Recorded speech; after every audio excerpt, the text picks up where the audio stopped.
law department in the financial services area. 5 kids that are grown, a couple of grandchildren, and I love to camp and travel when I get some spare time, particularly up northern Minnesota. Which I'm sure isn't very often, but excuse me. Okay, now I always ask on a scale of 1 to 10, 10 being the best, how would you rank this last session? Have to, first, the regular session was incomplete because we didn't get mission 1 accomplished, the balanced budget, so it would get a low rating, an incomplete. And then the special session, which was called in mid-July after the shutdown, which we're all aware of, but you'd give that, the results, I'd give it a 1 or a 2. Okay. There were some good things, and hopefully we'll have a chance to talk about some of the good things, but fundamentally I disagreed with the way the budget was balanced. And your compatriot, Norris Lauk, pretty much had the same opinion on the session. I think she gave it a 1 or 2 too. So. Okay. Yeah, so you're on the same level there. Yes. Okay, now 12 budget bills were signed into law, and to close the 1.4 billion gap, I believe. Yes. Okay, one of them was increasing school funding shift by 700 million, and the other is issuing 700 million in bonds on future tobacco settlements. Can you explain that, and what does it mean to the local communities, taxpayers? Okay.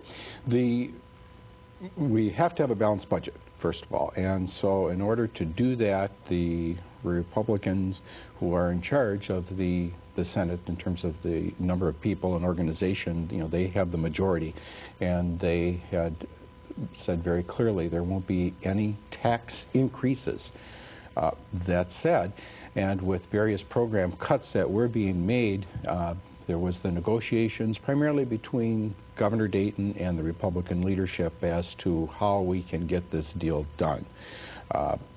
The Republicans recommended the shift, 2 main things, the shift in school funding, and that means the amount of money that is due to the school district is going to be still owed, but they're only going to give 60 cents on the dollar, to put it in plain terms. So if they owe the district $1,000, they're going to get $600, and then defer the rest of it until later. So they call it the shift. It's a deferral of payment. It's a promise. To help cushion that, they gave school districts some additional money to help pay any interest costs. Sure. So it's a bit ironic. I voted against it. I think I'd rather be direct and upfront about the needs to pay for them. We have had shifts before. 90% payment has been responsible because then we settle up the accounts at the end of the year based on number of students that may have left the district or moved in, and there's we base it on factors like that, so they would adjust the books, but 60% way too far. That was the largest part of how they close that gap, paying school districts less up front, 60 cents on the dollar, with the promise to pay later in statute, in law. The other was on the tobacco proceeds that we received in a settlement several years ago through the Attorney General's leadership, and there had been the settlement with the tobacco money.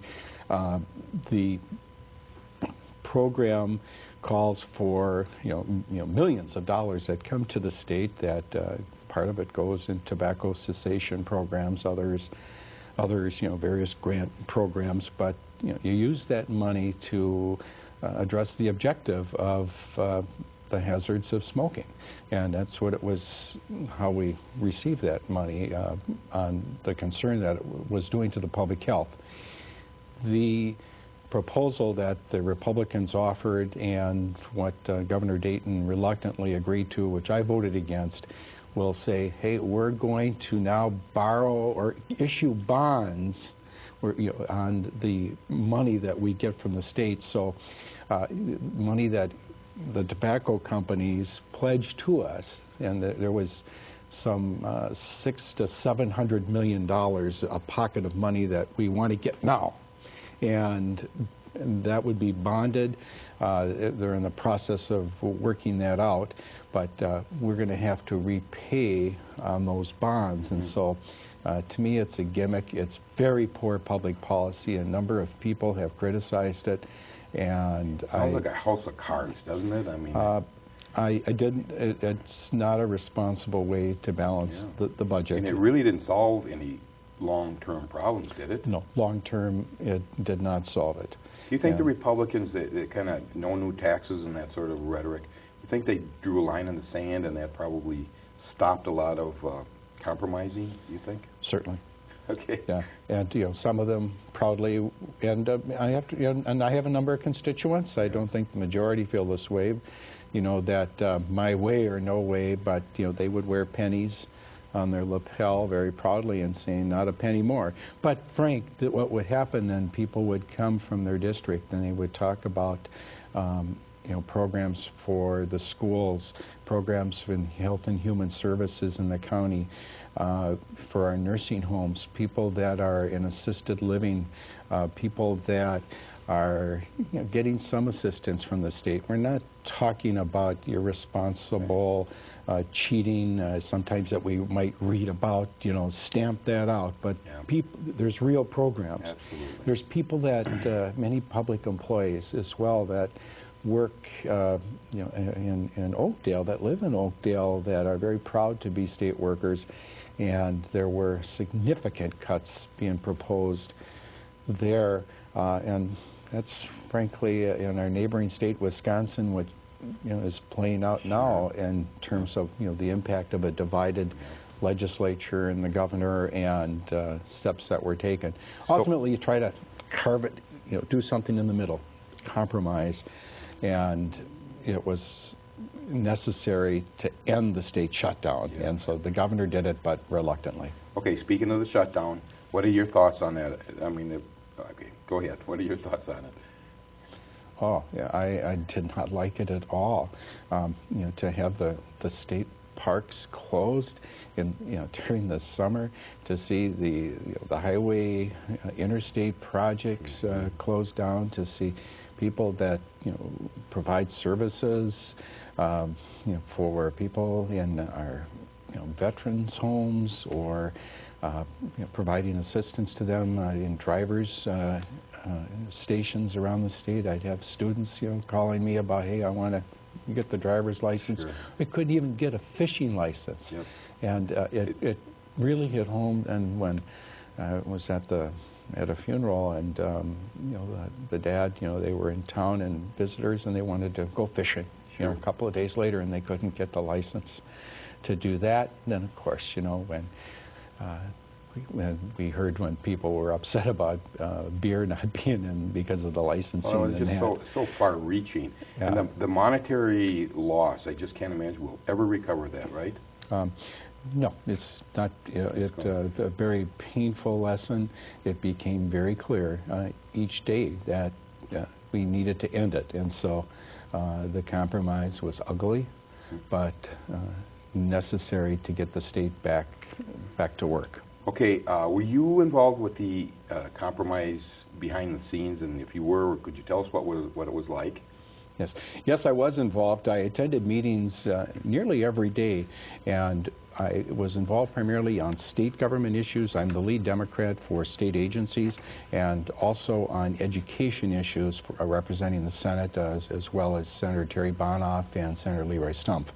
But we would be in negotiations on the various budgets. You mentioned the 12 budget bills. Mm-hmm. Now, of course, we did pass the agricultural bill earlier, and some of the bills were not controversial, but the budget bills had a number of policy provisions as well, and usually the money is tied to some type of policy, and so we would go through all of these provisions, and in the hundreds of pages of the agreements are different bills, proposals that did become law, and you can see these by going to the state website or to my website, and we would negotiate different provisions as a part of the whole deal.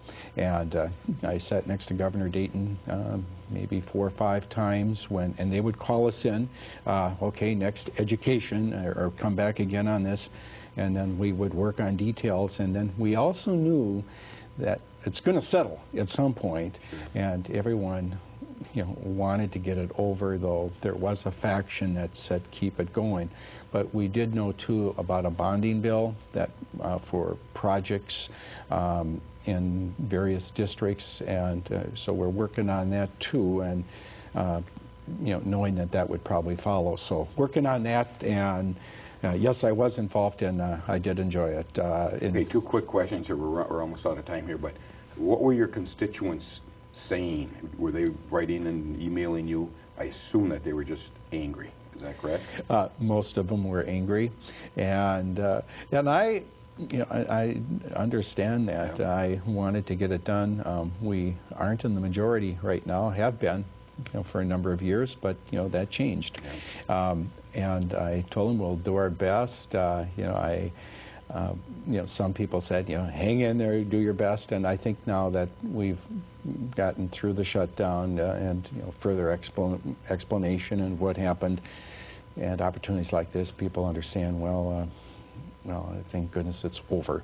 But they also understand it's something that's happening around the country, and you know, as we get through, you know, the frustration of the recession and just getting through it. But it was ugly tough. this year. It was ugly. And yes, one on a lighter note, really quick, we got 10 seconds here. Okay. You got through funding for the fire station. Oh, fire yes, East training, Metro Fighter Training Facility, yes. $3 million in the bonding bill. You know, Chief Anderson helped a great deal out in Oakdale. The leader on this was Maplewood Fire Chief Steve Lucan, and we're getting plans together on that. It'll be several communities, maybe 22 in a joint powers agreement, and it'll provide state-of-the-art training for firefighters. It's going to be more efficient, cost-effective, dollar-wise, and we're very excited to be right at Highway. Is that the west end of Highway 5, is that correct? Yeah.